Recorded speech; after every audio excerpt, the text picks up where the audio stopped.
You're not sick. Your wife's and stuff in your food. What did you just say to me? 8 words. Paige whispered them to the frail billionaire, knowing she could lose everything. Stay away from him! Vivian lunged. Did this filthy black woman just touch my husband? Madam, I just... Shut up! You're rubbish. A walking disease. People like you are harder to train than guard The whole dogs. table burst into laughter. Paige stood there, burning, eyes stinging, hands trembling. She wanted to run, but she'd seen it. The vial. A single drop in his wine. And she couldn't watch a man be harmed. So she leaned in again. Please. She's poisoning him. Get out! He hissed. She walked away with a breaking heart. That whisper had just ignited a war. 3 days earlier, Paige Ingram had never heard the name Hargrove. She was just trying to make rent. Paige was 23. She worked 2 jobs and slept maybe 4 hours a night. Mornings, she stocked shelves at a grocery store. Evenings, she picked up catering shifts wherever the agency sent her. Weddings, funerals, rich people's parties. It didn't matter. A shift was a shift, and a shift was money. And money was the only thing standing between her little sister and the street. Her name was Naya. She was 16, smart. The kind of smart that should have come with a scholarship.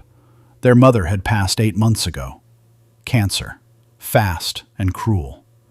What it left behind wasn't just grief. It was a stack of hospital bills taller than the kitchen table. So Paige paid. Bill by bill. Shift by shift. You can do this, she told herself most mornings.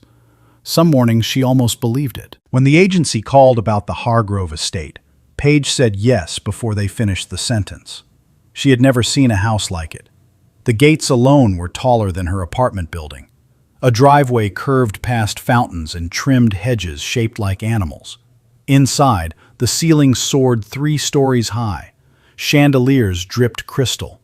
The marble floor was so clean she could see her own tired face in it. It was beautiful, and it was cold. Not cold like winter. Cold like a museum. Like nobody actually lived there. Like the whole place was holding its breath. Paige noticed things. She always had. When you grow up with nothing, you learn to read a room fast. You learn who's angry before they speak. You learn which smile is real and which one is a knife. It was a survival skill, and in that house, her instincts would not stop buzzing. The first thing she noticed was the glass. There was one crystal goblet, set apart from the others. Heavier, older. It sat only at the head of the table, where the old man sat. And only one person ever touched it. His wife. Paige watched her pour his wine herself. Every time. She waved the other servers away. "I take care of my husband," Vivian would say, sweet as sugar. "Always have." The staff thought it was romantic. Paige thought it was strange. Then she saw the old man, and the strange feeling turned into something heavier. Walter Hargrove was a legend. Everyone in the kitchen whispered about him. Real estate. Towers with his name on them. A fortune most people couldn't even imagine. But the man at the table didn't look like a legend. He looked like he was disappearing. His skin was gray. His hands trembled when he lifted a fork. He'd stop mid-sentence and stare at nothing, like he'd lost the thread of his own thoughts. Twice during dinner, he pressed a napkin to his mouth and closed his eyes, waiting for something to pass. "He's dying," one of the cooks murmured in the back. "Doctors can't even name it. 6 specialists. Nothing." "Poor man," another said, "and his wife never leaves his side." Paige said nothing, but she watched. She watched Vivian rest a gentle hand on Walter's shoulder while her eyes scanned the room like a hawk. She watched her laugh at the guests' jokes a half-second too late. She watched the way Walter flinched, just slightly, when his wife leaned close. Small things. Tiny things. The kind most people would never catch. But Paige caught them. And somewhere underneath all that marble and money, a quiet voice in her head started whispering a question she didn't want to ask. Why does a man surrounded by the best doctors in the country keep getting worse? She pushed it down. It wasn't her business. She was the help. She was invisible. That was the rule, and she knew it well. Serve the food. Clear the plates. collect the check, go home to Nia, don't get involved, don't make trouble. Trouble was a luxury people like her couldn't afford. She told herself all of that, and she almost listened. But the next night, the agency sent her back to the Hargrove estate, and what she would see in that kitchen, with her own 2 eyes, would make staying silent impossible. The next evening, Paige arrived early. She always did. Early meant you got the better stations. It meant the manager noticed you, in a good way, not a bad one. Her manager's name was Gregory Pace. He ran the catering crew like a man who enjoyed the small power he had. "You're late," he said the second she walked in. She wasn't. "It's 6:40. Call time was 7. "Don't argue with me." He didn't even look up. And about last week's check, there was a problem. Payroll's holding it. Paige's stomach dropped. Holding it? For how long? "However long it takes," he smirked. "You got somewhere to be?" She did. She had rent due in 4 days. She had Naya's school trip, the one her sister was too proud to ask about but kept leaving the form on the counter, hoping. She had a future balanced on a paycheck that a man like Gregory could freeze on a whim. "No," Paige said quietly. "Nowhere to be." "Good. Then get to work." She swallowed it. She always swallowed it. Because that's what hardship teaches you. It teaches you to keep your face still while everything inside is screaming. It teaches you that being right doesn't pay rent, and pride doesn't feed your sister. So Paige tied her apron, lifted her chin, and went to work. The Hargrove kitchen was a storm of silver and steam, but even in the chaos, Paige's eyes kept drifting to one person, Vivian Hargrove. The lady of the house didn't belong in a kitchen, and yet there she was. Every evening, right before dinner, she'd float in wearing diamonds, smiling at the cooks, asking about their families. To everyone else, she looked like a devoted wife checking on her husband's meal. But Paige watched the eyes. The eyes never matched the smile. And then there was the little ritual. Vivian kept a small leather case. Inside it, tiny bottles. "His vitamins," she explained to anyone who glanced over. "Walter won't take them from anyone but me." Stubborn old thing. She'd tap a few drops into his glass, stir his sauce, press a capsule into his evening tea. The staff found it sweet. Paige found her skin crawling. Because she'd also been watching the old man. Walter Hargrove was no fool. You don't build an empire by being slow. And Paige began to notice something nobody else did. He was fighting back. Quietly. Desperately. She saw him slip a pill into his napkin instead of his mouth. She saw him tip his special glass, just slightly, letting wine spill onto the tablecloth so he'd have less to drink. She saw him push food around his plate, eating only the bites Vivian hadn't touched. It was like watching a man trapped in his own house, sensing the danger, but unable to name it, unable to prove it, unable to trust his own mind, because everyone around him kept saying the same thing. "You're sick, darling. The doctors agree. It's all in the illness." How do you fight an enemy when the whole world insists it's only your imagination? Paige's heart ached for him. A billionaire, surrounded by servants and specialists, and somehow the loneliest man she'd ever seen. "It's not my business," she reminded herself. "Keep your head down, collect your check, go home." She carried that thought all the way into the kitchen for the next round of plates. And that's when she saw it. Vivian was alone at the prep counter. She thought no one was looking. The cooks had stepped out to the walk-in. The room was empty. Except for Paige, frozen in the doorway with a tray in her hands. Vivian slid a small glass vial from her sleeve. Not a vitamin bottle. Something else. Dark glass, no label. She uncapped it, glanced over her shoulder, and tilted it over Walter's plate. 1 drop. 2. 3.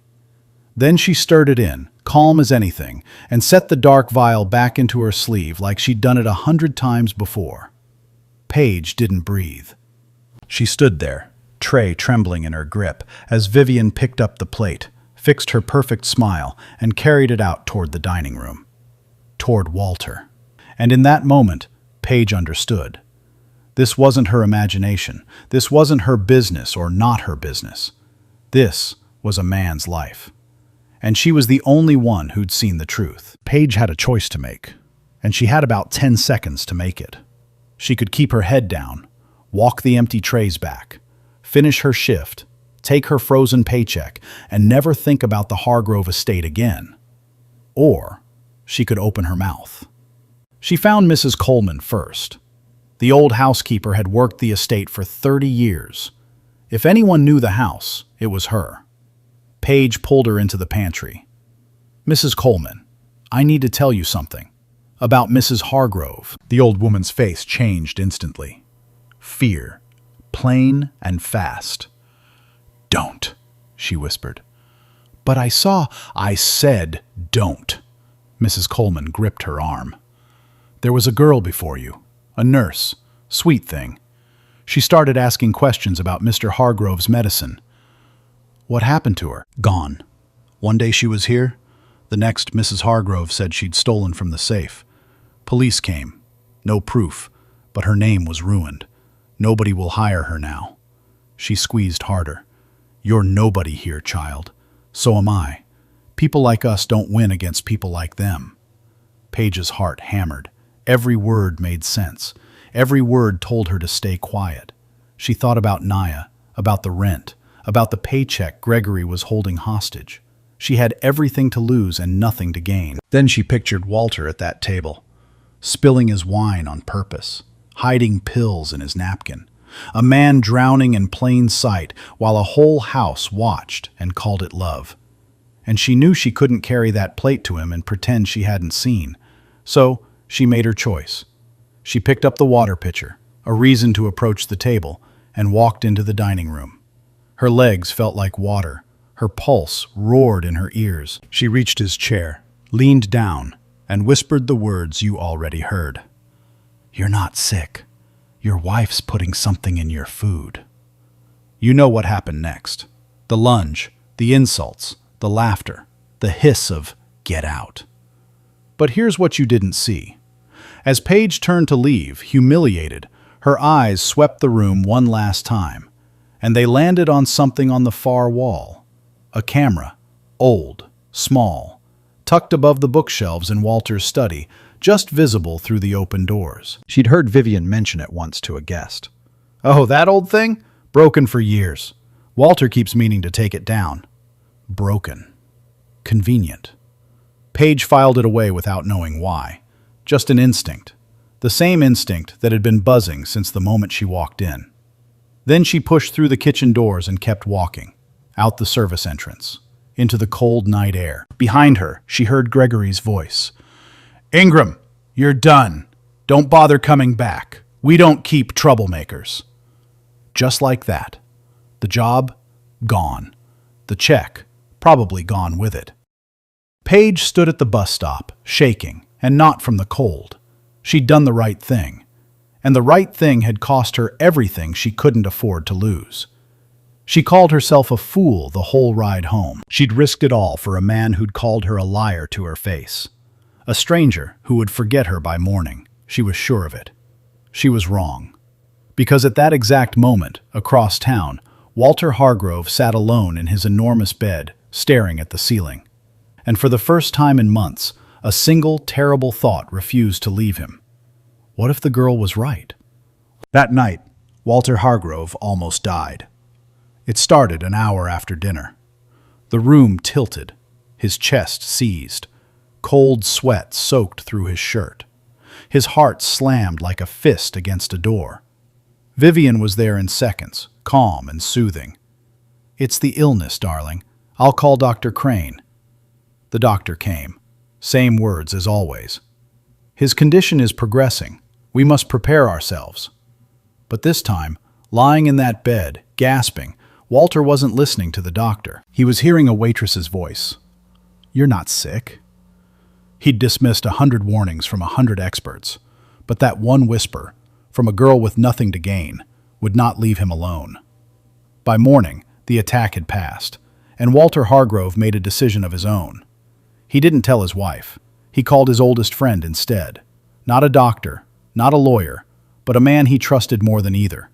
His estate manager from the early years, a quiet, sharp-eyed man named Harold Brooks. "Harold," he said into the phone, voice low. "There was a girl, catering staff, last night. I need you to find her. Quietly." It took 2 days. The agency didn't want to give up a name. But money opens most doors, and Harold knew which ones to knock on. Paige was at the grocery store, restocking cereal at 6 in the morning, when a black car pulled up outside. A man in a gray coat stepped in. "Miss Ingram? Mr. Hargrove would like to speak with you. No one else will know." Paige's blood went cold. "I already lost my job over this. Is he sending lawyers now? Police?" "No, miss." Harold's voice softened. "He wants to listen." She almost said no. Every survival instinct told her to walk away. But she thought of Walter spilling his wine, fighting alone, and she got in the car. The meeting wasn't at the mansion. It was a small office downtown, away from Vivian's eyes. Walter sat at a bare table, looking smaller without his empire around him. Gray, tired, but his eyes were sharp. "Sit," he said. She sat. "You whispered something to me at my own table," he said. "Then you walked out and lost your job for it. So tell me, why? What do you get out of this?"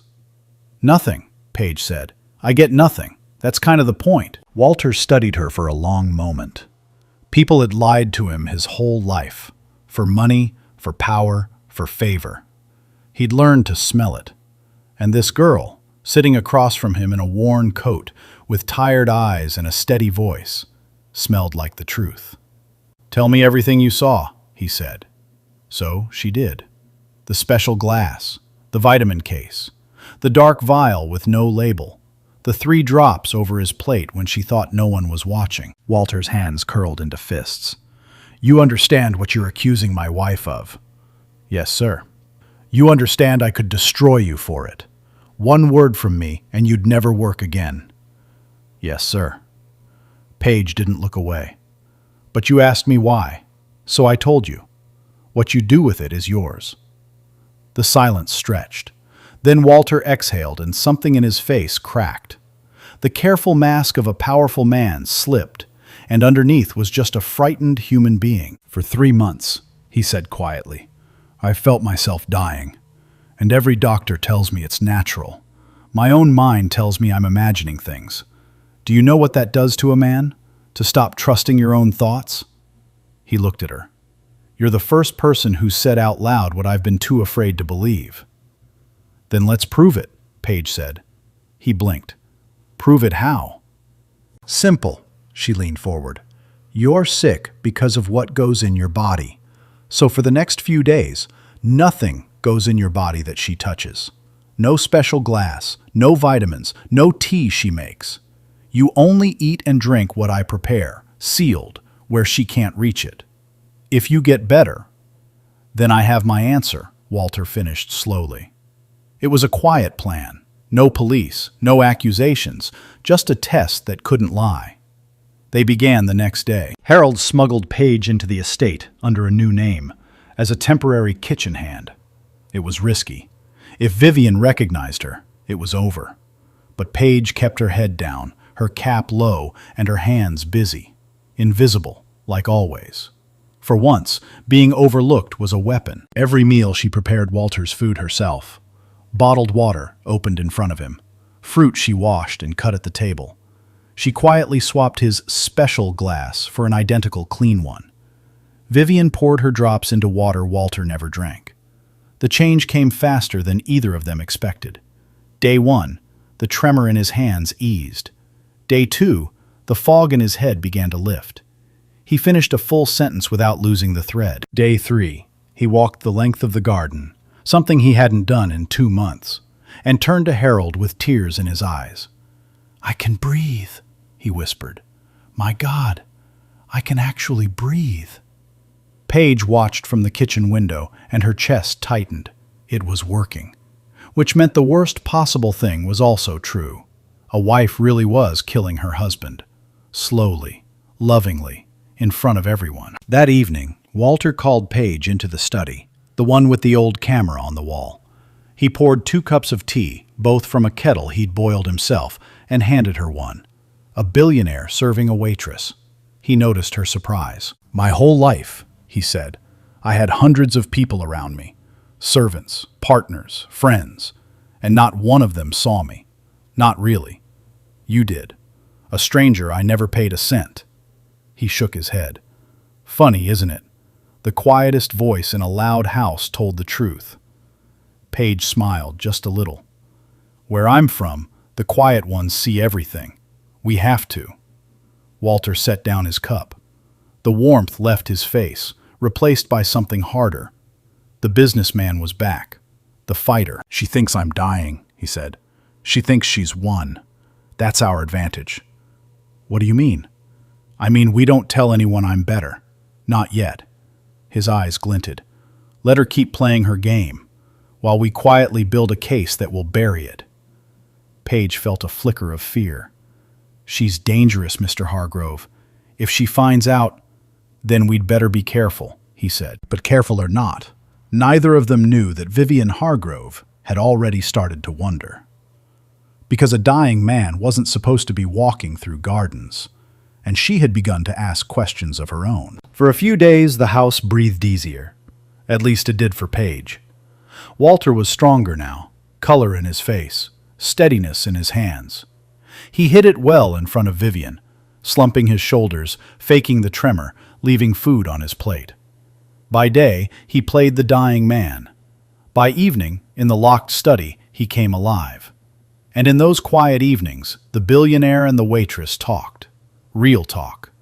The kind he hadn't had in years. "I have a daughter," Walter told her one night. "Claire. We don't speak anymore." "Why not?" "She didn't approve of Vivian. Said she married me too fast, watched me too closely." He laughed, bitter. "I told Claire she was jealous. I chose my wife over my own child." He stared into his tea. "Turns out my daughter saw what a stranger saw, and I called them both liars." Paige said nothing. "Some wounds you don't poke. You just sit beside them." "You remind me of her," Walter said softly. "Stubborn, honest, too brave for your own good." For the first time, Paige felt something other than fear in that house. She felt seen. Walter paid her too, quietly, generously, far more than catering ever had. Enough to unfreeze her life. Enough to imagine Naya's school trip happening after all. "This isn't charity," he told her. "This is wages for the most important job in my house. Keeping me alive." She let herself hope. Just a little. Hope was dangerous, but she let it in anyway. What neither of them noticed was the shift across the mansion. Vivian had stopped smiling so easily. She lingered in doorways. She watched Walter eat. She counted the drops in his glass and frowned when his health didn't crumble on schedule. And one afternoon she cornered Mrs. Coleman in the hall. "That new kitchen girl," Vivian said sweetly. "The quiet one. Where did she come from?" Mrs. Coleman kept her face blank. "Agency, ma'am. Temporary." Vivian's eyes narrowed. "She seems familiar." She walked off without another word, and Mrs. Coleman stood frozen in the hallway, her heart pounding, knowing she would have to warn Paige. Because the hunter had caught a scent. Mrs. Coleman found Paige in the pantry that evening. "She knows your face," the old woman whispered. "Maybe not your name yet, but she's circling. Be careful, child. Be so careful." Paige nodded, her mouth dry. But careful wasn't enough. Because Vivian Hargrove didn't circle for long. She struck. And she struck like someone who had done this before. It began the next morning. A scream from the master bedroom. "My ring! My grandmother's ring is gone!" The whole staff was summoned to the grand hall. Vivian stood at the top of the stairs, eyes red, clutching a tissue, the picture of a violated woman. $20,000, she sobbed. "An heirloom. Gone from my jewelry box. Someone in this house is a thief." Walter stepped forward, playing weak, leaning on his cane. "Vivian, calm down. We'll find it." "I already know who took it." Vivian's tear-filled eyes locked onto one person. "Her. The new girl." Every head turned to Paige. I've never been upstairs, Paige said, her voice steady even as her heart dropped. I work in the kitchen. Liar. Vivian descended the stairs slowly, each word a blade. I caught you wandering the halls. Don't deny it. People like you always want what isn't yours. That's not true. Search her things, Harold tried to intervene. Mrs. Hargrove, there's no proof. Search her things. They did. And there, tucked inside Paige's worn coat in the staff room, wrapped in a kitchen rag, sat a diamond ring, glittering like an accusation. The room gasped. Paige stared at it, the world tilting. That's not mine. I've never seen it. Someone put it there. Of course you'd say that. Vivian turned to the room, voice ringing with triumph. I want the police called. Now. Theft. And who knows what else this woman has touched in my home. My husband's been so ill. Maybe we should ask her about that, too. And there it was. The masterstroke. Vivian wasn't just framing Paige for theft. She was flipping the entire story. If Walter ever got sicker, or worse, there would already be a suspect. A poor black girl, caught stealing, lurking in the kitchen, near his food. She had built herself the perfect scapegoat. Paige understood it all in a sickening flash. The trap had never been about a ring. The ring was bait.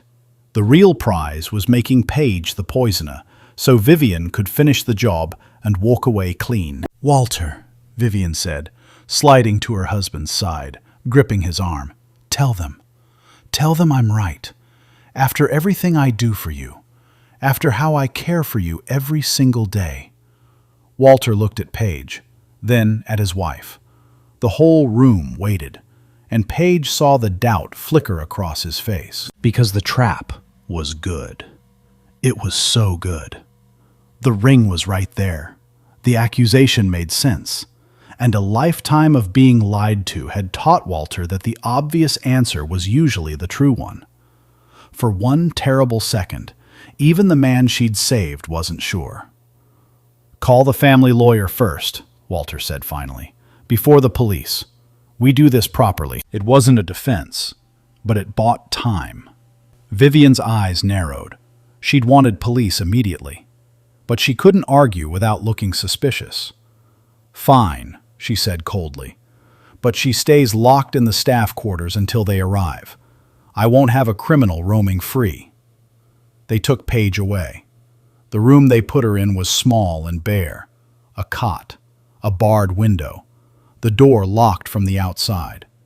She sat on the thin mattress and finally let the tears come. Silent, furious tears. She'd done everything right. She'd told the truth. She'd saved a man's life. And the truth had landed her in a locked room, branded a thief, one phone call away from prison. This is what Mrs. Coleman warned me about, she thought. People like us don't win against people like them. Meanwhile, downstairs, Vivian was not idle. She summoned Dr. Crane to the study. Behind closed doors, their masks dropped. The girl's been replacing his food, Vivian hissed. That's why he's not declining. He's been eating clean for a week.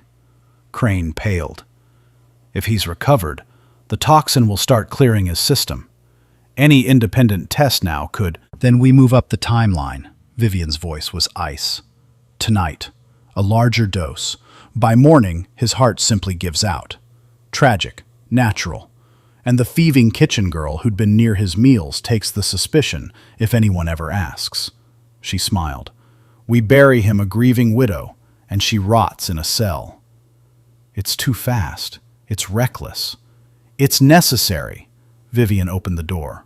Prepare it. Up in the locked room, Paige pressed her face to the barred window, helpless. But she wasn't as alone as Vivian believed. Because two people in that house had been watching Vivian as carefully as Paige once had. The first was Harold Brooks, who had quietly recorded every word of the search, and who'd noticed that Vivian knew exactly which coat to point to, before anyone said it was Paige's. The second was Mrs. Coleman, who'd spent 30 years learning every hidden corner of that mansion, including the air vent that ran from the upstairs hall straight down past the study. She'd been standing at that vent. She'd heard every word between Vivian and Crane. Tonight, a larger dose. Mrs. Coleman's hands shook, but her mind was clear. She climbed the back stairs to the locked room and slid a folded note under the door. Paige unfolded it with trembling fingers. They're going to do it tonight. Bigger dose. Mr. Walter is still in danger. Harold and I are with you. Don't give up. See. Paige read it 3 times. The fear was still there, but something else rose up beside it now. Anger. Clean, bright, righteous anger. They thought she was nobody. They thought she'd sit in this room and break. They thought a poor girl with no money and no name would just disappear like the nurse before her. They were about to learn how wrong they were. Paige stood up. She wiped her face, and she started looking, really looking, at the room around her. The window, the hinges, the old vent in the ceiling. The same sharp eyes that had caught a single drop of poison now scanned every inch for a way out. She had until nightfall, and somewhere below, in a kitchen she knew better than anyone, a fresh vial of poison was already being prepared for the man who'd finally believed her. The family lawyer arrived at dusk. His name was Nathaniel Wood, and he'd handled the Hargrove affairs for 20 years. Vivian expected a formality, a signature, a phone call to police, and her trap snapping shut. She did not expect Walter to pull the man aside, alone. "Nathaniel," Walter said quietly, dropping the frail act the moment the study door closed. "I need you to listen to me as my friend, not my lawyer. My wife is trying to kill me, and the girl she locked upstairs is the only reason I'm still breathing." Nathaniel stared. "Walter, that's a serious—" "I know how it sounds, so I'm not asking you to believe me. I'm asking you to help me prove it. Tonight." That was when Harold stepped in, phone in hand, and played the recording from the search. Vivian's voice, sharp and certain. "Check her coat," spoken before anyone had named whose coat it was. "She knew," Harold said. "She planted it." And then Mrs. Coleman knocked, pale and breathless, and told them what she'd heard through the vent. Tonight, a larger dose. His heart simply gives out. The room went silent. Walter sank into his chair, the weight of it crashing down. The woman he'd defended against his own daughter. The wife who fed him by hand, planning his death over the dinner she'd serve in hours. "What do we do?" Mrs. Coleman whispered. Nathaniel Wood, calm and methodical, took charge. "We don't accuse her. Not yet. Accusations she can deny. We need evidence that can't be argued with. 3 things. He held up a finger. 1. Proof in his body. Walter, we get a sample drawn tonight. Blood, hair, and sent to an independent lab. Not Crane. Someone with no connection to this house. A second finger. 2. Proof in the glass. We recover that special goblet and the residue in it, and whatever's in that dark vial. A third finger. 3. Proof of intent. Harold's recording is good, but we need more. We need to catch her." It was Paige, brought quietly down from the locked room by Mrs. Coleman, who had a spare key after 30 years, who solved the 3rd problem. She walked into the study, still shaken, and pointed straight at the wall. "That camera," she said. "Vivian told everyone it's broken. She tells everyone things are broken when she doesn't want them looked at. The vitamin case, the glass. Why not the camera?" Walter frowned. "It's been dead for years. Has anyone checked? Or did she just say so?" Harold crossed the room, pulled the small camera from above the bookshelf, and opened the casing. His eyebrows rose. "It's not broken," he said slowly. "The lens cap's been taped over, from the outside.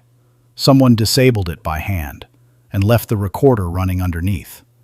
He pulled a small memory card free.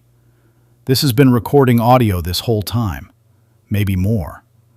Paige's heart leapt. She thought it was dead, so she stopped hiding in here. They plugged it in, and the study filled with months of evidence. Vivian's voice on the phone. "He's nearly done. A few more weeks." A man's voice answering. "Dr. Crane." Talk of the life insurance policy. The new will. Dollar amounts. dates. And then, chillingly recent. The kitchen girl's been swapping his food. We move tonight. Nobody breathed. That's it, Nathaniel said quietly. That's a conspiracy to commit murder, insurance fraud, all of it, on record. But the recording also revealed something darker. Crane wasn't just a corrupt doctor. The dates lined up with the death of Walter's first wife, years ago. A death everyone had called sudden heart failure.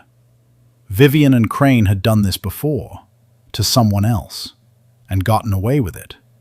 Walter put his face in his hands. When he looked up, his eyes were wet, but his jaw was iron.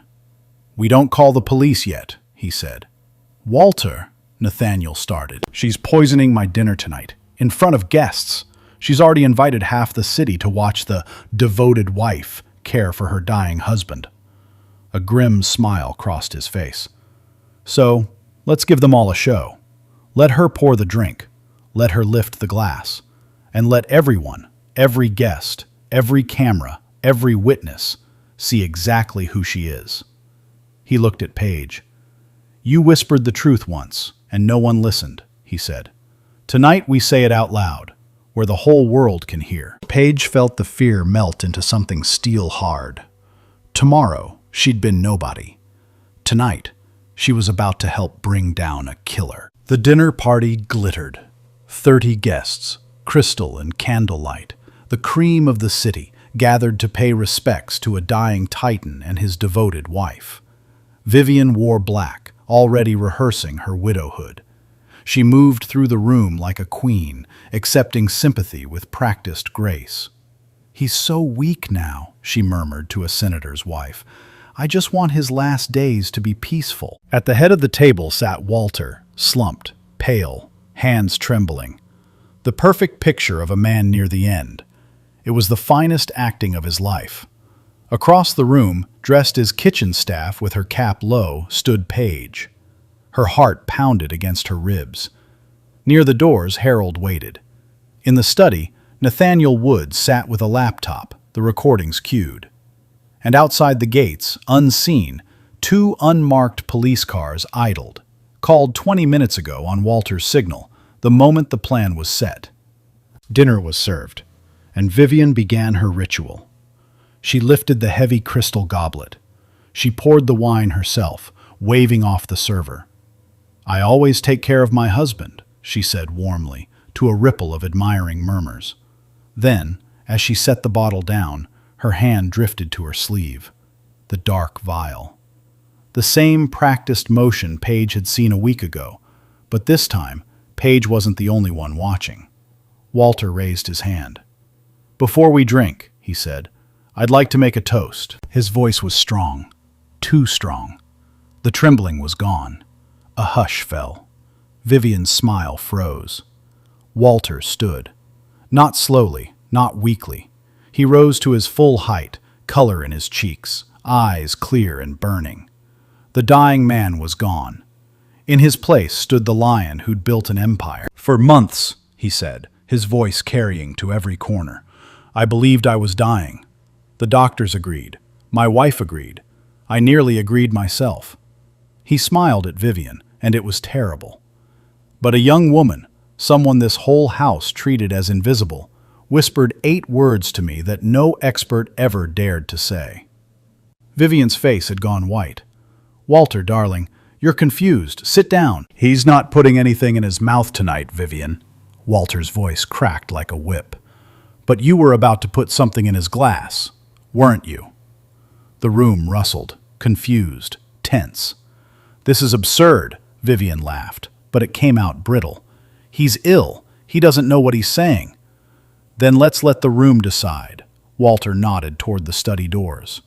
"Nathaniel." The lawyer stepped out, laptop in hand, and pressed a key. Vivian's own voice filled the silent hall. "He's nearly done. A few more weeks. The insurance pays out clean. Just keep him on the dose." Gasps. A glass shattered on the floor somewhere. Then Crane's voice, unmistakable, answering her. And worse, the recent one. "The kitchen girl's been swapping his food. We move tonight." A larger dose. His heart simply gives out.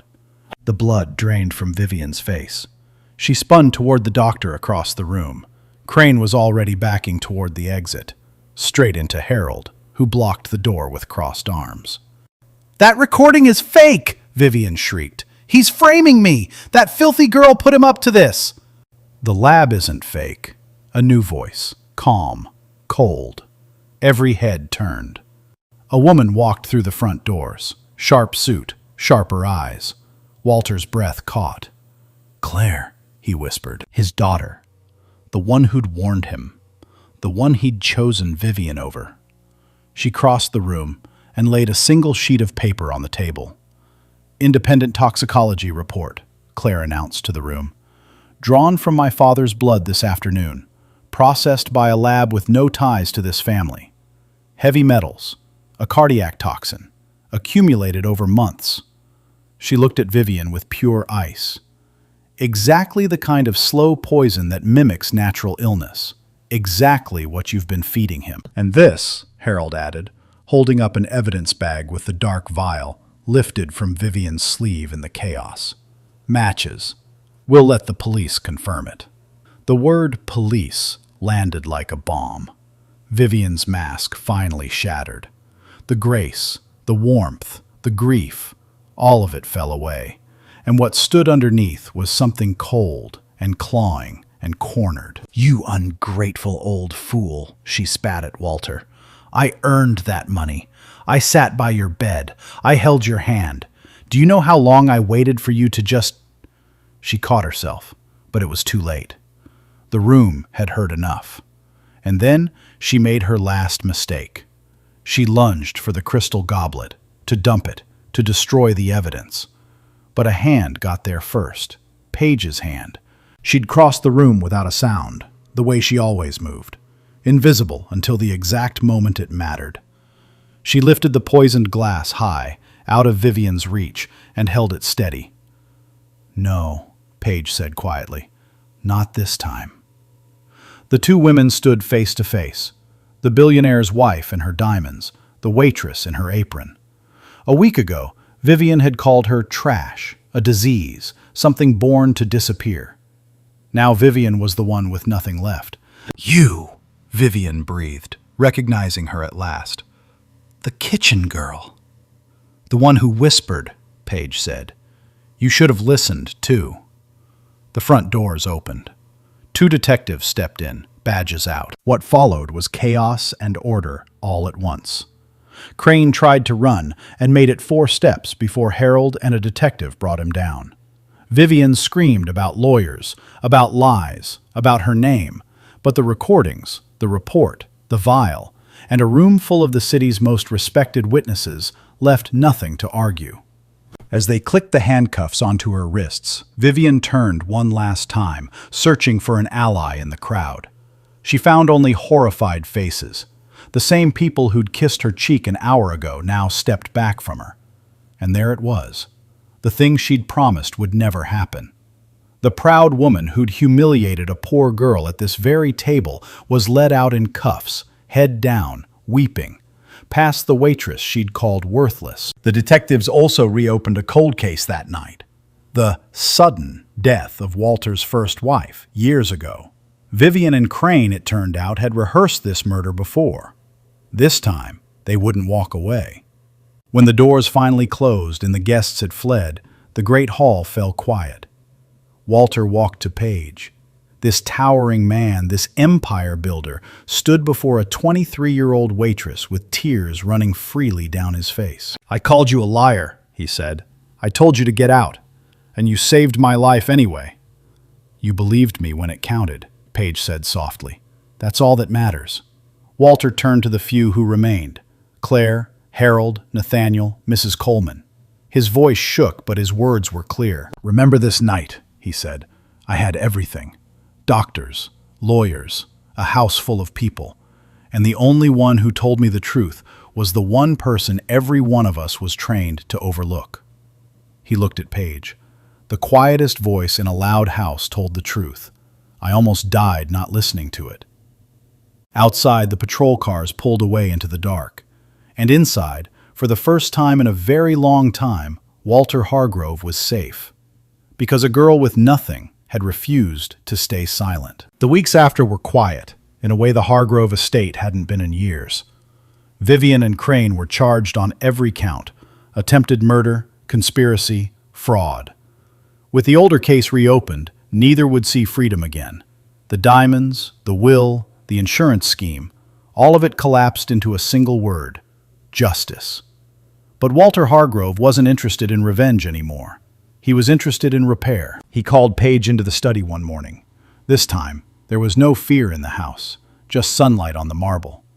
"I owe you a debt I can't repay," he said, "but I intend to try." He slid an envelope across the desk. Paige opened it and stopped breathing. The hospital debt, every cent that had buried her since her mother died, was paid in full, gone. "That's just the beginning," Walter said. "I'm starting a foundation. Scholarships for kids like your sister. Kids who are brilliant and broke and overlooked." He smiled.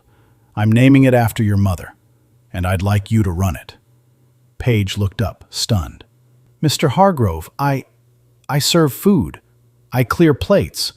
I don't know how to run a foundation." "You knew how to see what sick specialists missed," he said.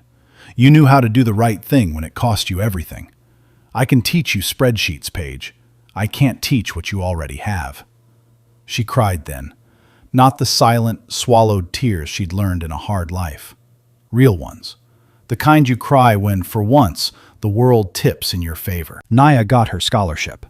She started at a school with a science lab Paige could never have dreamed of paying for. On her first day, she hugged her sister tight and whispered, "You did this." "No," Paige said. "We did. Mom did. We just kept going." Walter and Claire began to heal too. Slow at first. Years of silence don't vanish overnight. But they had Sunday dinners now. Real ones, in a kitchen where every glass was just a glass. And Paige didn't forget where she came from. Her first act running the foundation was to track down the nurse, the one fired before her, the one whose name Vivian had ruined. She cleared it, got her hired at a good hospital. She found Mrs. Coleman a pension she could finally retire on. She even helped Harold's grandson into college.